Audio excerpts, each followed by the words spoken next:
ज्यांना किडनीचे त्रास आहे, डॉक्टर लोक आमचे सांगणार आहेत, तुम्ही ज्या वस्तू फेकतात त्या उपयोगाच्या आहेत. तुम्ही आहारात लिंबू वापरता, लिंबू आपण सरबताला वापरतो, आंबट लिंबू, ते एवढं त्यातलं गुणकारी आहे, संजीवनी देणारं आहे की ज्याचं नाव ते.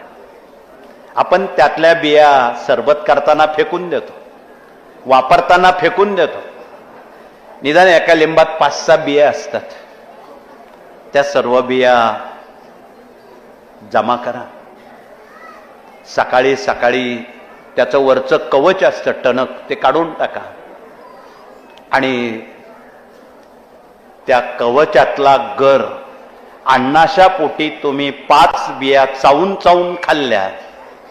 त्यानंतर 1 चमचाभर गाईचं गोमूत्र अर्क पिलात आणि 5-10 मिनिटानं 5-6 पानं कढीपत्त्याची खाल्ली.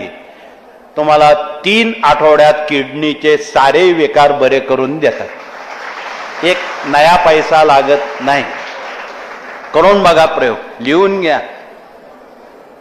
5-6 बिया लिंबाच्या, कढीपत्त्याची 5-6 पानं आणि 1 चमचाभर गोमूत्र, एवढंच औषध लागतं. पण 100% किडनी बरा करण्याचं सामर्थ्य एवढ्या छोट्या दव्यात आहे. आपण ते दुर्लक्षित करू नका. म्हणून एखाद्याच्या किडन्या फेल असतील, कोणाला डायलिसिस करावा लागत असेल,